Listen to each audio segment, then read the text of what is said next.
4장 23절부터 보시죠. 그에게 의로 여겨졌다 기록된 것은 아브라함만 위한 것이 아니요 의로 여기심을 받을 우리도 위함이니 곧 예수 우리 주를 죽은 자 가운데서 살리신 이를 믿는 자니라.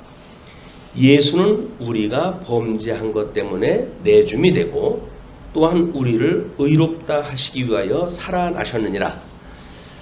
우리가 지금 4장 23절로부터 끊어가지고 실체적 실현이라고 이렇게 이야기를 했어요.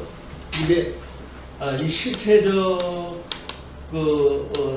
하나님의 의에 대한 실현이니까 이 실체적 실현이라고 하는 그 이야기는 아담으로부터 거슬러 올라가야 된다는 이야기입니다. 결국은 하나님께서 아담에게 주셨던 이제 양전약이 시작이 되어질 수밖에 없는 거예요. 이 양전약으로 하나님의 복과 나라를 주셨는데 이거를 지금 이렇게 주시고는 여기 창세기 1장 28절에 이걸 주시고는 에덴 동산에 이들을 이끌어 들이셨단 말이에요. 에덴 동산에 이끌어 들이셔가지고 여기서 성과 악을 알게 하는 가일나무 열매를 따먹지 마라. 따먹으면 네가 죽는다. 이렇게 이야기를 하셨어요. 그리고 뭐 생명과도 있고 다른 많은 과일이 있는데 오직 금과만을 이야기를 다 하셨어요. 그리고 나서 이제 우리 3장 15절에 보게 되면 여자의 후손과 뱀의 후손과에 대한 갈등을 이야기를 하는데 그것이 결국 뭐냐면 십자가의 원리란 말이에요. 이제 구속의 원리예요. 그래서 이거를 원시복음이다 이렇게 이야기를 하는데 에덴 동산에서 유감스럽게도 사단의 미혹을 받아가지고 아담과 하와는 금과를 따먹고 추방을 당하게 돼요. 근데 추방을 당할 때 우리 하나님께서 그에게 가죽옷을 해입히셔가지고 이제 내쫓습니다. 그래서 이걸 에덴의 상실이라 이렇게 이야기를 하잖아요. 에덴의 상실. 자, 그러면 우리가 이제 이 실체적인 언약을 하는 이런 그 과정을 우리가 왜 제목을 4장 23절로부터 25절에 아브라함과 세우시는 언약에 근거한 칭의다 라고 하는 것을 실체적인 언약으로 끌고 왔는가 라고 하는 걸 이제 우리가 이야기를 해야 돼요. 그래서 하나님께서 이 상실되어진 가운데 지금 이제 아브라함을 하나님께서 이제 부르시는 거예요. 이 아브라함을 불러가지고 결국 열조를 통한 언약을, 이 양대 언약을 세우십니다. 근데 이 양대 언약은 원리적으로 해가지고는 복과 나라라고 하는 구조적으로 실체적인 언약으로 같지요. 그러나 대전제가 필요한 것이 뭐냐면 실체적인 언약으로 해가지고 죄가 이 땅에 들어왔고 이 아담 한 사람으로 말미암아 죄가 이 땅에 들어왔고 그래서 이스라엘 백성들은 죄 가운데 있다고 하는 것이 대전제가 되어진 거예요. 아담은 하나님께서 선악을 알기 전에 양대 언약을 주셔가지고 이제 복과 나라를 주셨기 때문에 이거는 혼돈한 가운데에 하나님의 이름이 거룩히 여김을 받으시옵고 라고 하듯이 이 혼돈한 가운데 하나님의 뜻을 이걸 밝혀내는 일, 구별하는 일, 빛과 어둠을 나누는 일, 이것이 지금 에덴 동산에다 이들을 이끌어 들여가지고 여기서 소위 행위 언약을 주시고 이 행위 언약을 이제 범했을 때 다시 은혜 언약을 인해서 구원받는 두 가지 언약을 에덴 동산에 주셨어요. 그렇기 때문에 이 행위 언약으로 인해 가지고 이들은 죄 아래 저주 아래 이제 메인바가 되어졌고 그러나 은혜 언약을 주심으로 해가지고 믿음으로 이 가죽옷 사건을 믿는 그 믿음으로 해가지고 가인과 아벨의 심판 사건을 우리가 보게 되잖아요. 그러니까 아벨은 뭐 짐승을 잡아가지고 피 흘림의 제사를 드렸어요. 근데 그거는 자기가 뭐 양치고 하니까는 당연히 그렇게 했는데도 불구하고 하나님께서는 이 가죽옷을 해입혔다고는 이 사건을 인해서 복음을 이해한 제사를 드린 거예요. 피 흘림의 제사를 드리게 되어진 거예요. 아벨은. 그리고 가인은 자기 뭐 주업이었던 이제 그 국물을 들여가 하나님 앞에 드렸는데도 불구하고 하는 가인의 제사는 받지 않으시고 아벨의 제사만 받아들였다는 이야기는 뭐냐면 이 가지고 사건을 믿는 믿음의 제사를 누가 드렸는가가 관건인 거예요. 그래서 은혜 언약을 입은 아벨만 하나님 앞에 이제 그 제사를 받게 되어지는데 가인은 이제 그런 아벨이 못마땅해 해가지고 돌로 죽이게 되지 않습니까? 그래서 하나님께서 이 아벨 대신에 셋을 주심으로 해가지고 이제 하나님의 이 은혜 언약, 이 실체적인 언약의 전체적인 구도를 이렇게 만들어졌어요. 그리고 이 셋의 후손과 가인의 후손이 숫자들이 점점 많아졌을 때 소위 하나님의 아들과 사람들의 딸이 뭐 자기네들 눈에 좋은 대로 결혼도 하고 이렇게 해가지고 타락되어진 문화로 인해 가지고 세상이 번창하게 되어진 겁니다. 그래서 이거를 노아의 심판을 통해 가지고 다시 하나님의 이름을 거룩하게 하시는 일을 갖다 하죠. 그래서 거기서 하나님의 의를 따라서 구원할 자, 멸망시킬 자 하는 심판을 갖다 하시는 것이 최초의 물심판이라고 하는 이야기예요. 이 물심판을 통해 가지고 하나님께서는 어떻게 할 거를 지금 이 아브라함에 대한 이런 섭리를 예표적으로 다 보여주는 거예요. 이걸 예표적으로 보여줬기 때문에 성경에서 많은 지면을 할애해가지고 지금 우리가 이야기했던 이 실체적인 언약의 구도를 설명한 것은 사실은 창세기 12장 이후에 아브라함을 불러내가지고 섭리하셨던 이 섭리한 그 정보의 양이 실체적인 양보다 엄청나게 많은 거예요, 이게.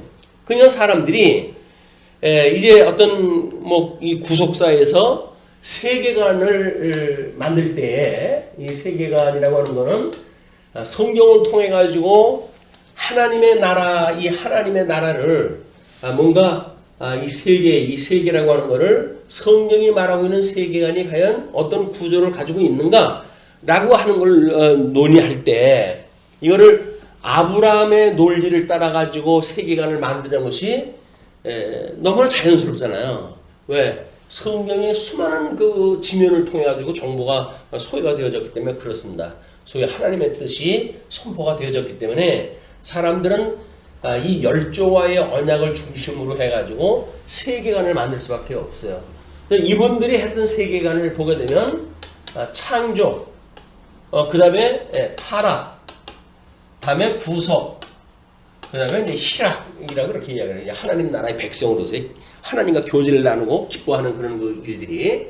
그러니까 이런 세계관을 했다는 이야기는 지금 실체적인 언약에서 이걸 보게 되면 타락이 먼저 되어진 게 아니잖아요. 그러나 에덴 동산에서 올라가서 이제 이렇게 타락되어졌고 이 은혜 언약을 그들이 받았고라고 하는 그 이야기를 아브라함에게 주어졌던 그 언약이 너무나 충실하게 설명되어져 있기 때문에 원리를 이 에덴 동산에 있었던 걸 가지고 지금 타락되어졌고 구속되어졌다. 행위 언약을 인하여서 이들이 타락되어졌지만 은혜 언약을 인하여서 구원받았다. 그러므로 하나님 나라의 백성으로 하나님과 교통하고 또 성도들 간에 교제를 나누면서 사랑을 사랑하게 되어지는 것이 기독교 세계관이다. 이렇게 이야기를 한 거예요. 너무나 심플하죠, 원리가.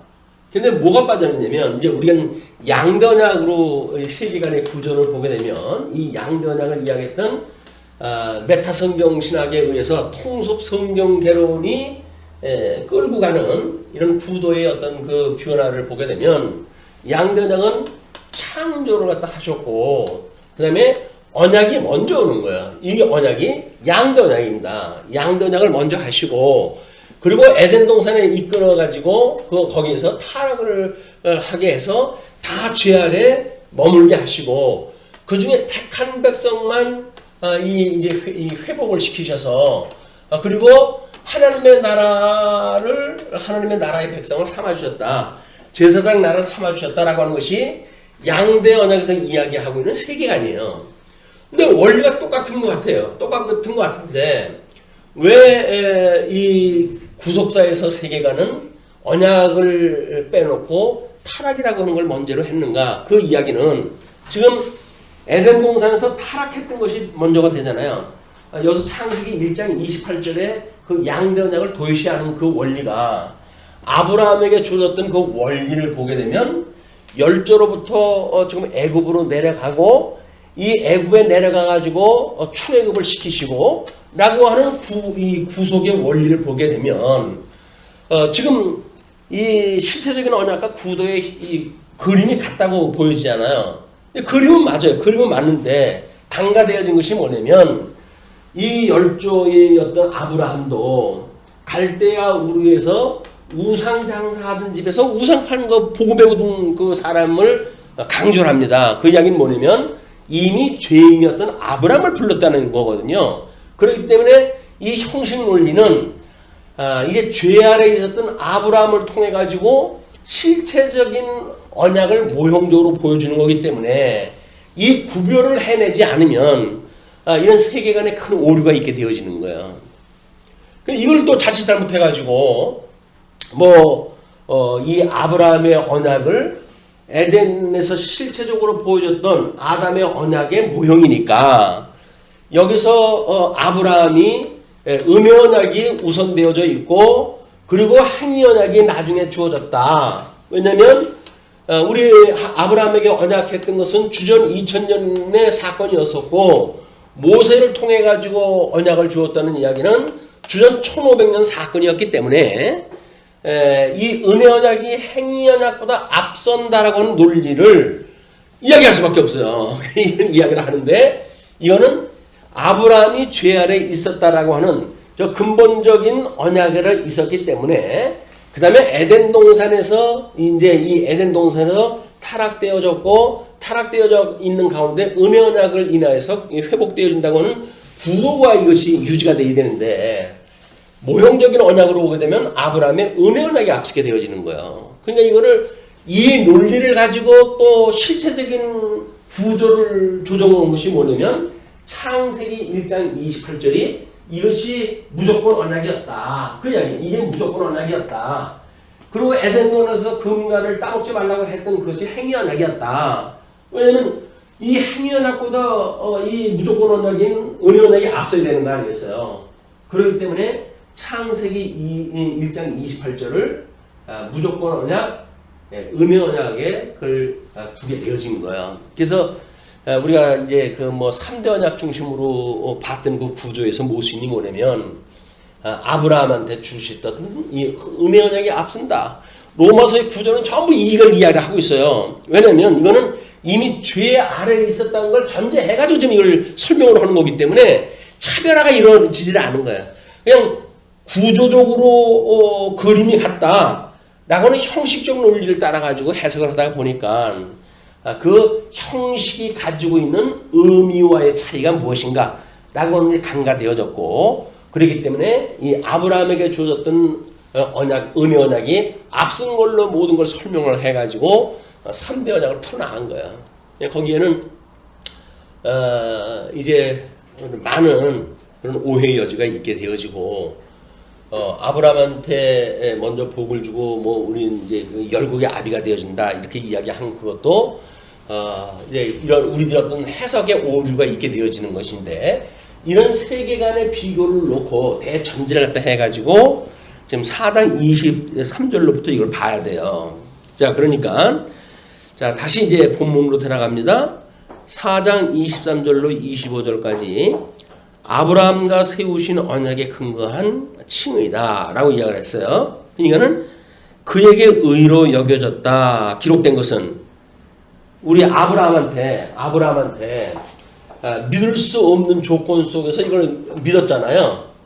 아들 무자한 그 아들이 이제 하늘의 물결같이 바닷가에 이제 그 모래와 알같이 창대케 할 것이다라고 이야기를 했으니까 그런 창대케 했다고 하는 그거를 아브라함은 도저히 자기의 나이라든가 자기 아내와의 어떤 그런 나이라든가 그때 사회 문화적 어떤 식물학적 생물학적 입장에서 봤을 때 불가능한 상태인데 이걸 믿었어요. 그러니까 하나님께서 이 믿음을 보시고 이걸 의로 여기셨단 말이야.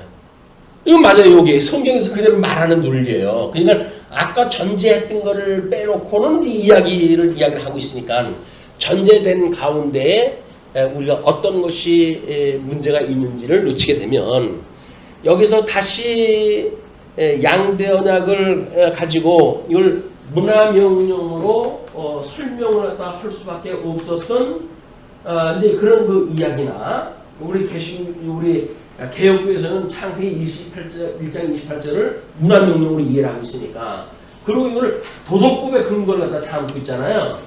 그러니까 문화명령이나 도덕법이나 이 원리가 이렇게 차별되어져 있는 가운데에 해석이 되어지게 되면 양대 언약을 가지고는 저것이 전부 우리 구속사에서 문제되어지고 있는 모든 것들이 다 정리가 되고 말아요 이게.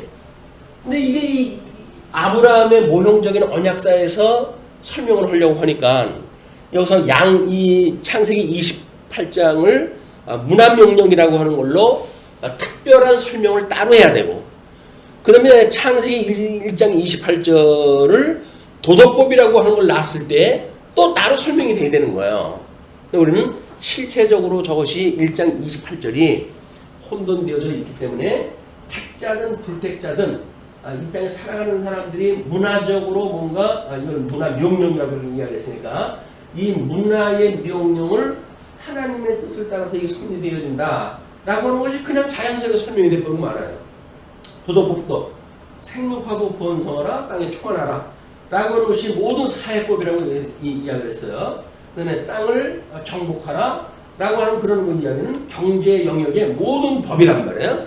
그리고 모두 다스리라 라고 그랬으니까 정치 영역의 모든 것들이 법으로 주어진 거예요. 하나님의 기뻐하신 뜻을 따라 이렇게 주어주지 않았겠습니까? 그냥 하나님의 뜻을 따라서 사회, 경제, 정치에 대한 모든 하나님이 보시기 좋은 도덕법을 이미 그때 주어진 거다.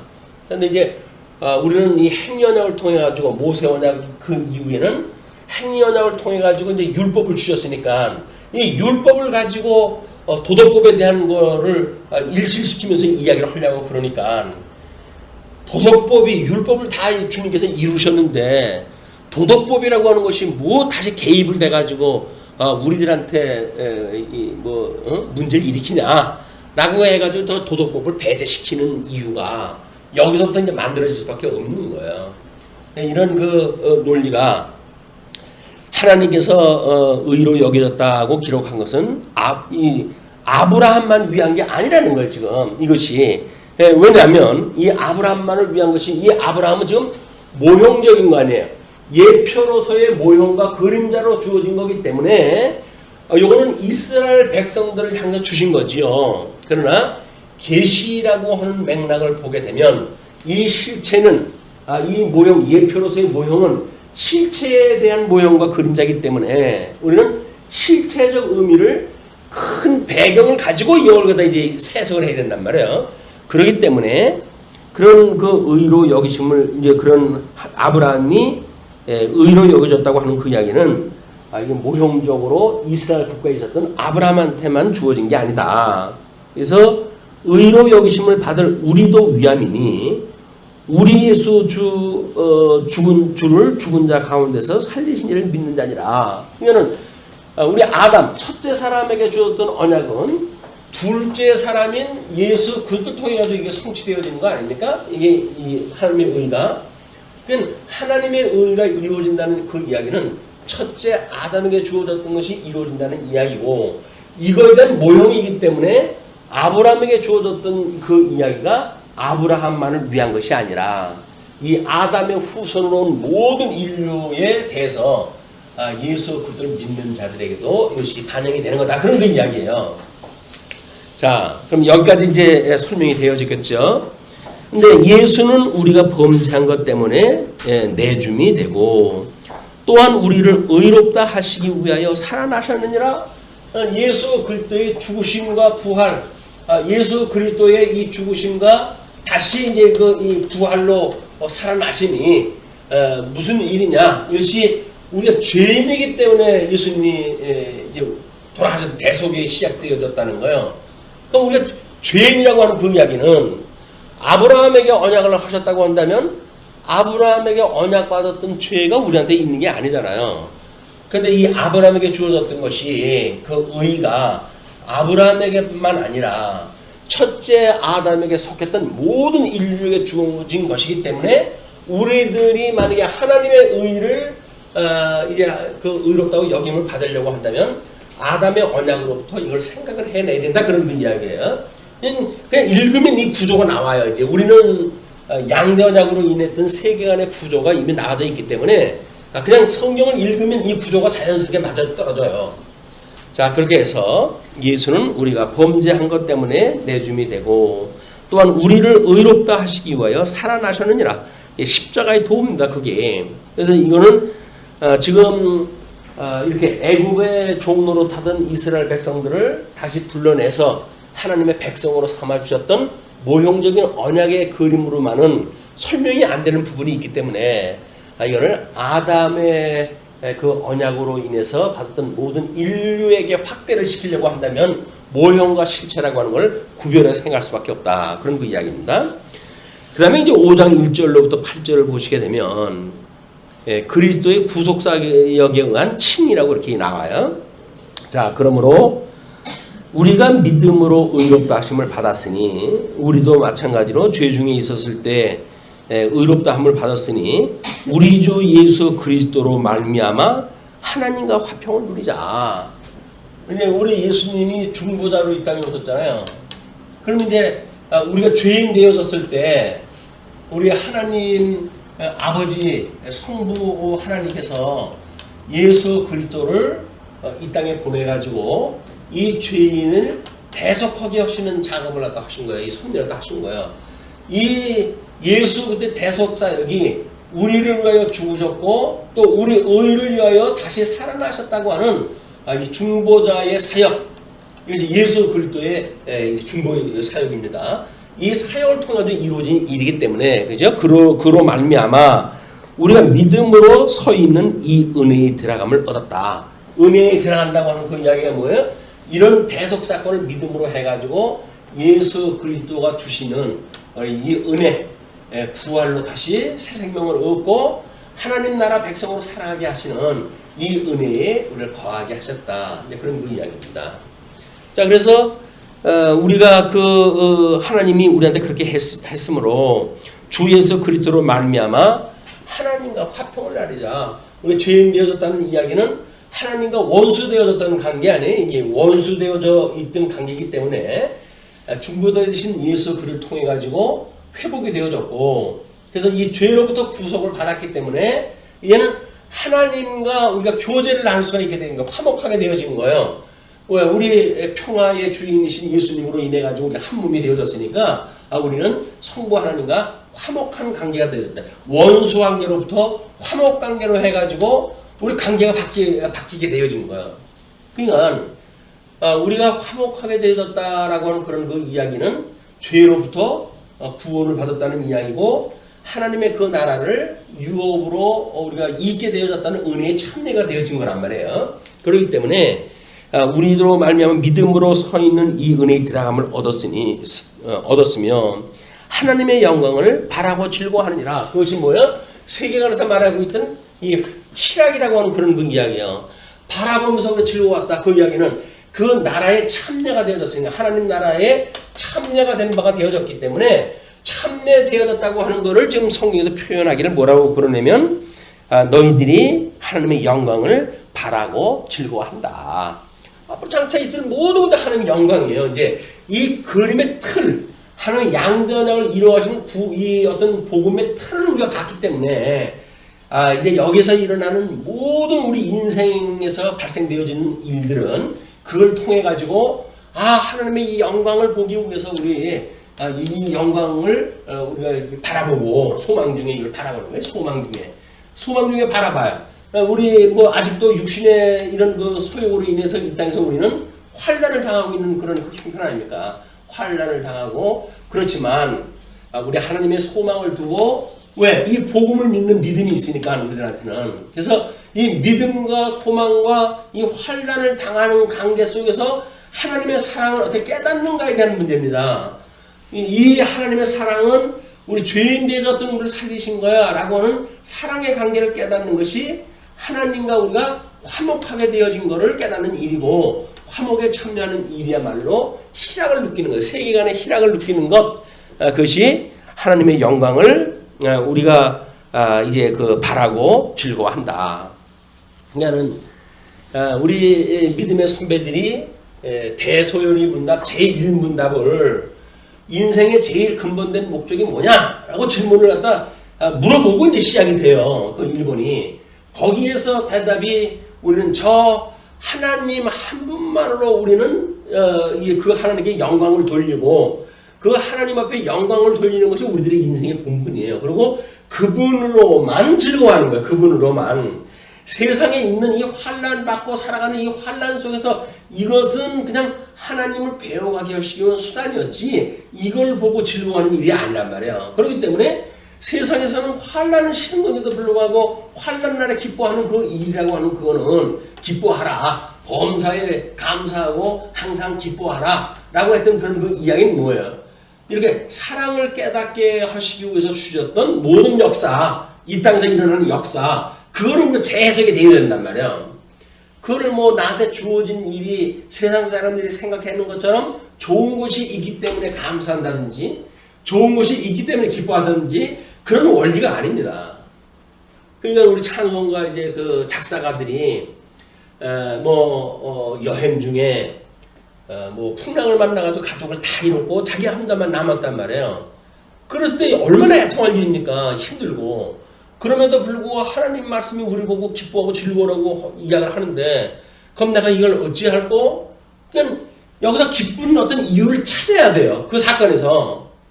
근데 그 이유가 너무 이기주의적인 그런 그 조건이 돼버리고 마는 거예요. 우리 가족을 제물로 삼아서 하나님께서 나를 하나님만을 위한 삶으로 인도하시기 위한 이런 어려움을 주셨구나. 이렇게 이야기를 하는 거예요.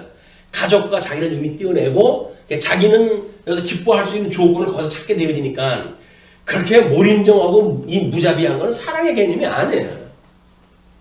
자기가 살았든 자기가 죽었든 간에 우리 가족하고 함께 환난을 당했다고 한다면 이 환난은 하나님이 우리가 환난을 당할 수밖에 없는 사망 권세 아래 있는 우리들임에도 불구하고 우리를 위하여 예수 그리스도 독생자를 보내주셨고 우리의 모든 죄를 대속했다고 하는 사실을 깨닫기 때문에 우리가 이게 회복되어졌다고 하는 그 은혜 때문에 감사하고 기뻐하고 그렇게 하는 거지. 그래서 어떤 조건을 보고 그렇기 때문에 감사해요. 그 조건을 보고 그렇기 때문에 기뻐요 라고 하는 그 이야기는 철저히 이기적인 거예요. 복음이 말하고 있는 그런 개념이 아니란 말이야. 그래서 우리는 어쩔 수 없이 이 세속적인 관점에 우리가 이제 뭔가 마음이 빼앗기게 되면 자꾸 자기중심적으로 그 역사를 해석을 할 수밖에 없어요. 내가 이 어려운 환경을 어떻게 해석을 해야 되는가, 여기서 어떻게 감사해야 되고 어떻게 기뻐해야 될 것인가 이렇게 이야기를 하니까 성경이 말하고 있는 오직 하나님만으로 즐거워한다라고 하는 그런 그 이유가 아니라 자기가 즐거워야 되는 이유를 찾게 되어진단 말이에요. 그러니까 그게 세속주의인 거예요. 그걸 극대화시키게 되면 그게 세속주의예요.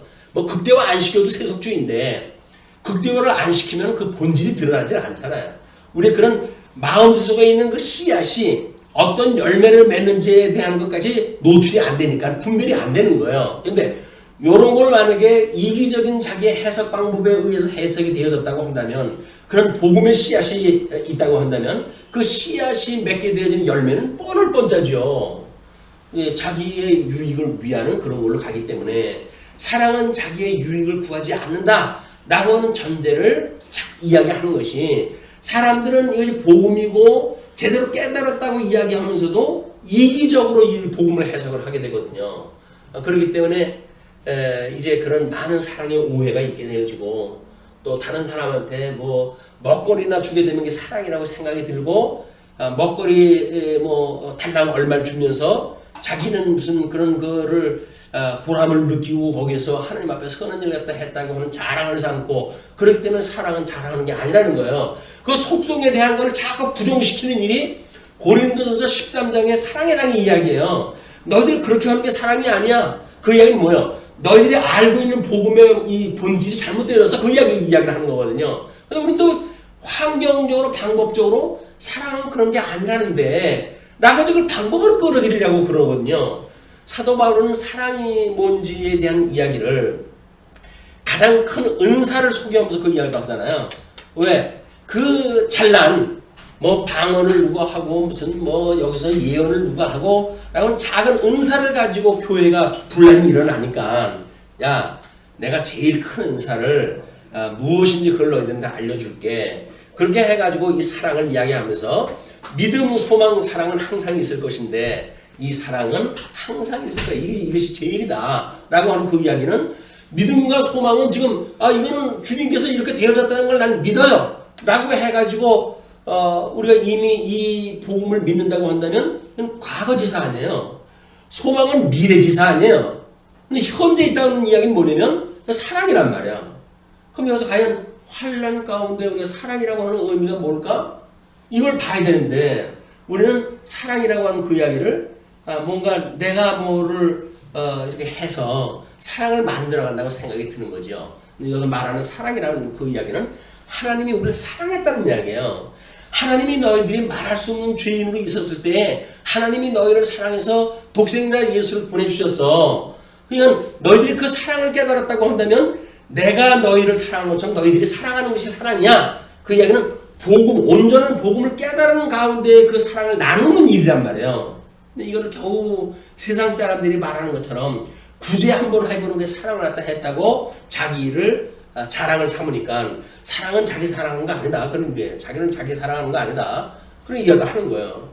그리고 이거 아무리 해도 그게 안 되는데 그 인간들 뭘 보고 우리가 하라고 합니까? 사랑은 오래 참는 거야. 하나님이 우리를 위해서 얼마나 오래 참으셨니? 사랑은 오래 참는 거야 라고 해가지고 사랑에 대한 걸 설명을 하는 거예요.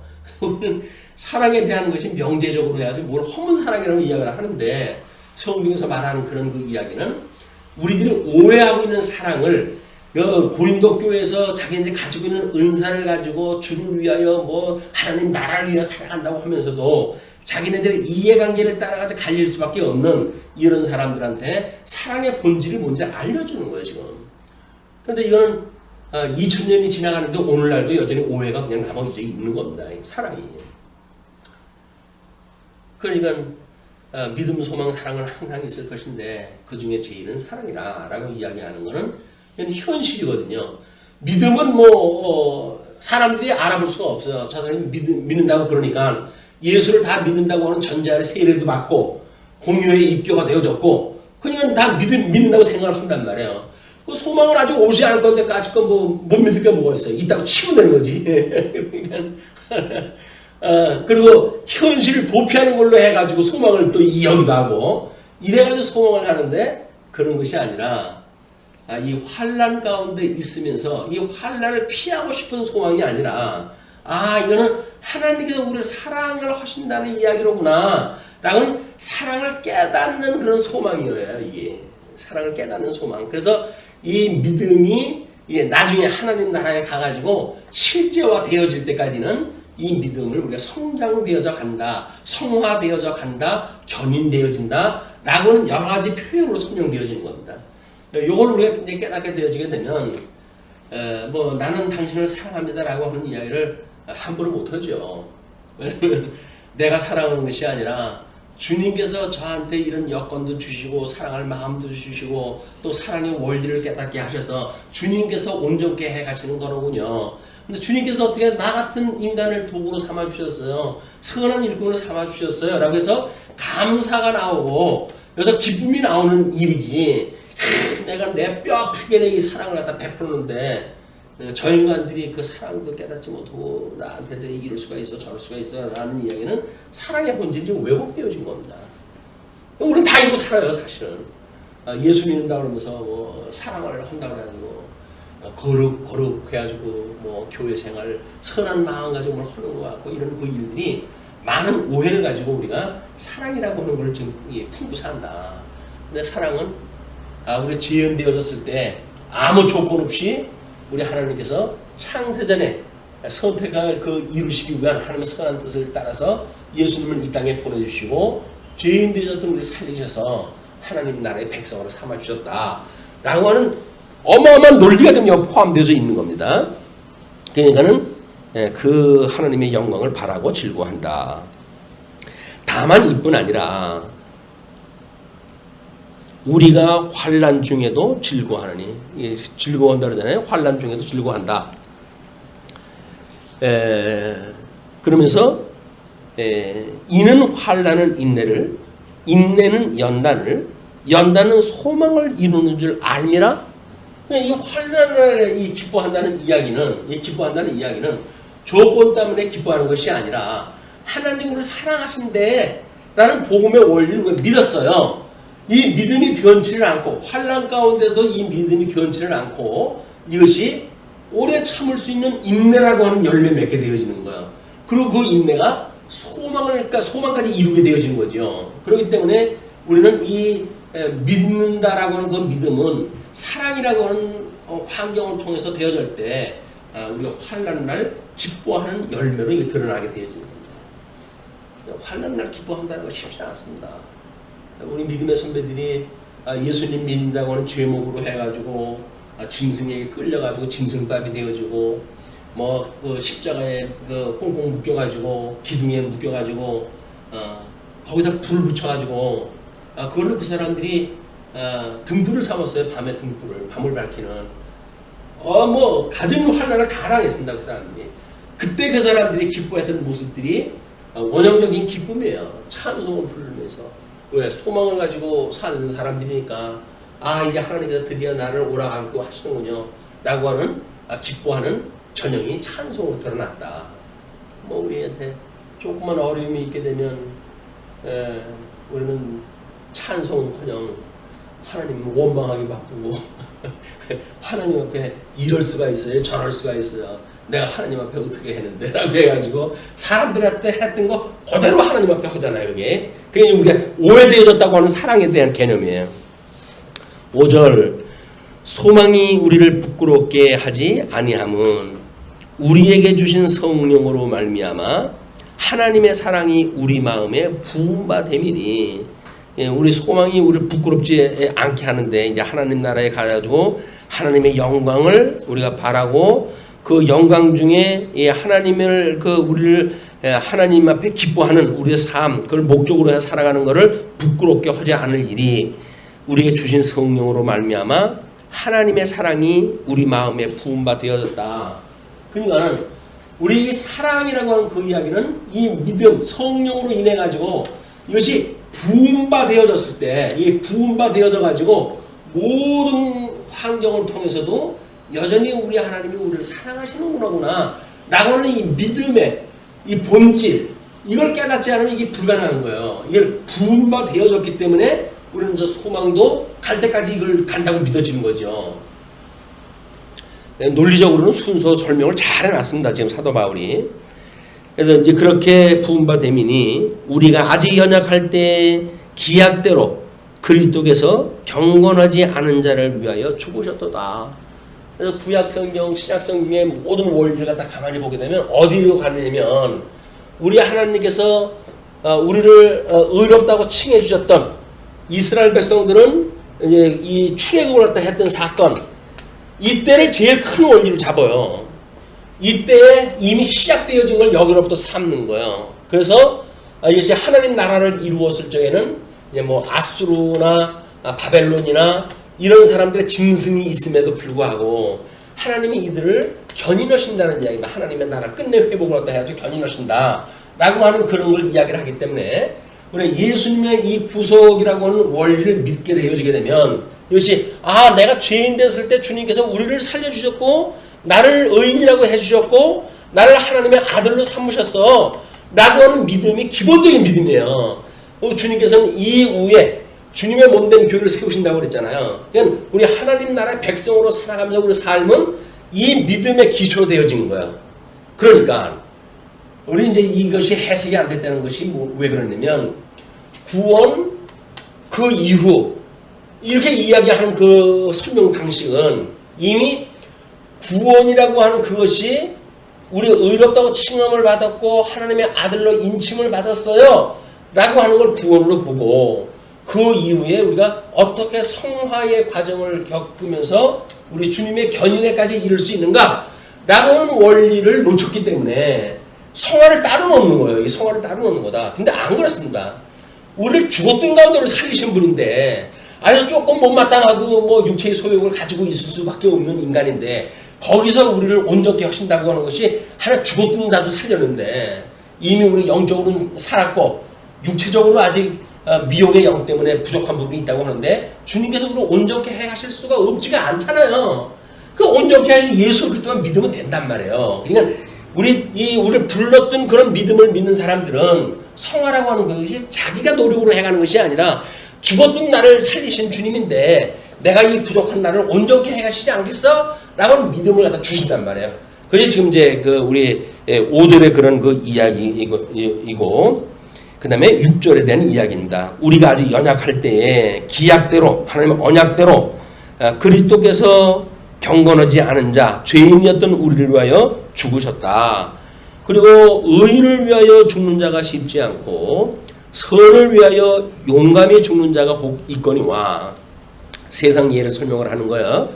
의인을 위하여 죽는 자가 쉽지 않고 가끔가다 그런 의협심을 가지고 있는 사람들이 있고 요즘도 뭐 중국에서 우리 일본에서 그 전철 선로에 떨어진 사람을 살려가지고 이름 붙이기를 의인이다, 암흑의 의인이다, 뭐 해가지고 붙여놓는 일들이 있잖아요.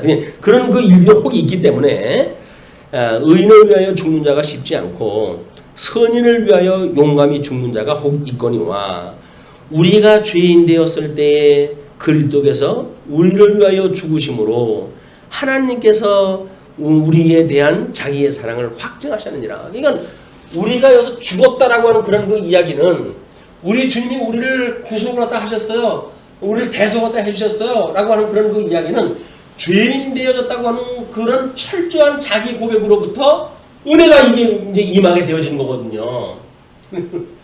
나 같은 죄인을 살려주셨던 주님, 이거 전제가 돼야 되기 때문에 우리는 철저하게 내가 죄인이었어요 라고 하는 기본, 근본 우리들의 이 출신, 신분 문제, 아담으로 인해 가지고 우리는 저주 아래 놓여졌던 인간이고 우리 하나님의 은혜가 아니면 우리는 우리들의 어떤 행위 언약을 가지고도 할 수 없는 이런 죄인이었다고 하는 자기 고백이 있게 되어져야 되는 거예요.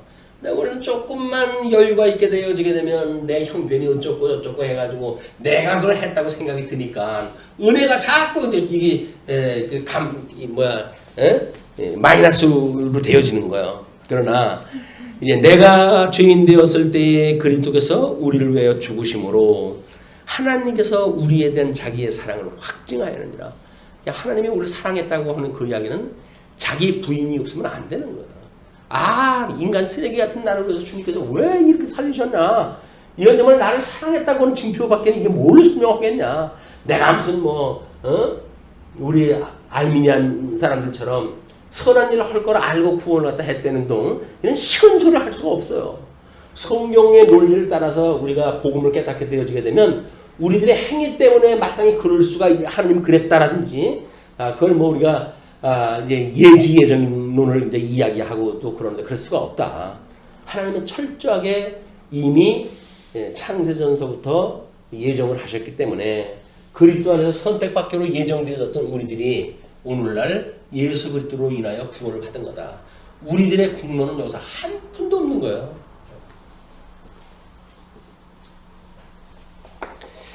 자, 그러면 이제 우리가 그의 피로 말미암아 의롭다 하심을 받았으니 더욱 그로 말미암아 진노하심에서 구원을 받을 것이니 우리 성경 구절을 잘라놓은 거를 8절까지 5장 8절까지 잘라놨었죠.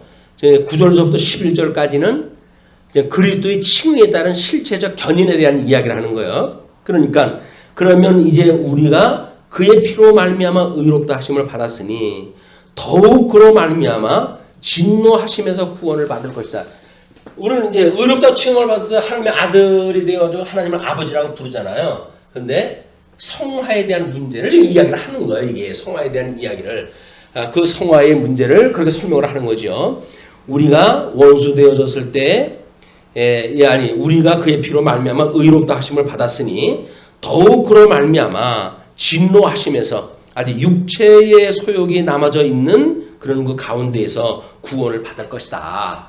그냥 주님께서 우리가 우리에게 죄인 자를 사하여 준 것 같이 우리의 죄를 사하여 주셨고 우리를 시험에 들게 하지 마시었고 다만 악에서 구하옵소서라고 하는 그 이야기가 이런 그 이야기에 이게 나타나는 겁니다. 이게 그렇기 때문에 곧 우리가 원수 되었을 때 하나님과 원수 되었을 때 그의 아들의 죽으심으로 말미암아 하나님과 화목하게 되었은즉 화목하게 된 자로서는 더욱 그의 살아나심으로 말미암아 구원을 받을 것이니라.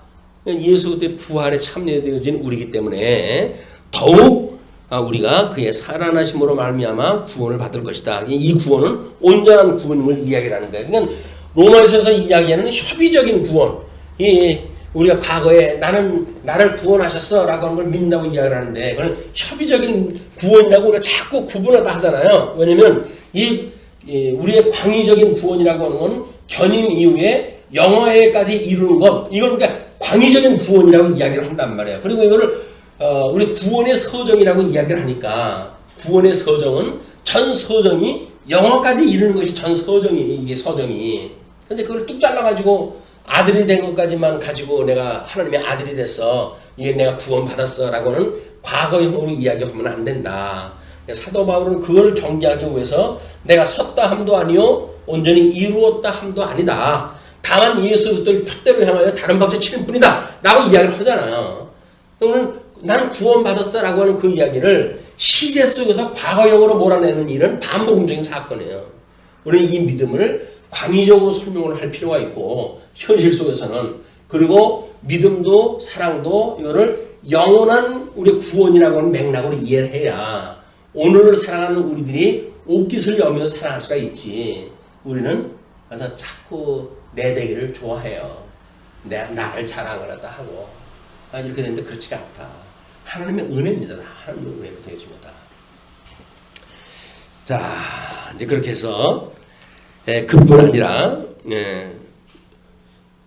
이제 우리로 화목하게 하신 우리 주 예수 그리스도로 말미암아 하나님 안에서 또한 즐거워하느니라.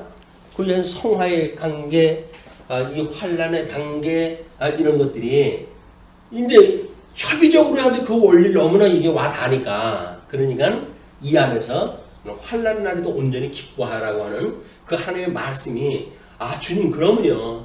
하나님의 죽었던 나를 살려주셨는데 여기서 죽인다고 하신들 저의 육신이나 사단 권세는 내주어가지고 죽을 줄 몰라도 내 새로운 생명, 새 생명은 어쩔 수가 없지 않겠어요? 저들이 이런 안식처에다 나를 갖다 넣어주셨는데 제가 뭐가 부족하겠습니까? 하느님. 그러니 저는 감사합니다. 라고 해가지고 어떤 환난의 날이 온다 할지라도 우리를 온전히 기뻐할 수밖에 없는 이런 성도의 삶을 살게 하신다.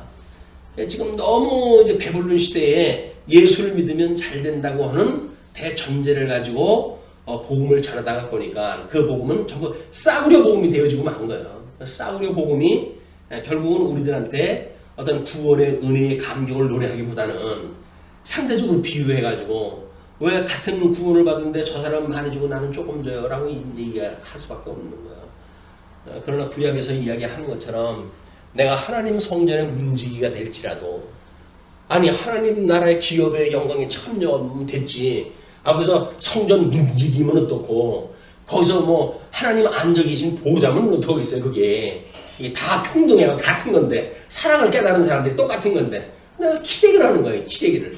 여기 은사를 소위 받았다 하는 자들이 장난치는 거란 말이에요. 그걸 사도 바울은 엄하게 금한다. 이제 그렇게 해가지고 12절서부터는 7장까지가 하나님의 의의 섭리예요. 한쪽 가로 2번으로 해가지고 이건 다음 시간에 우리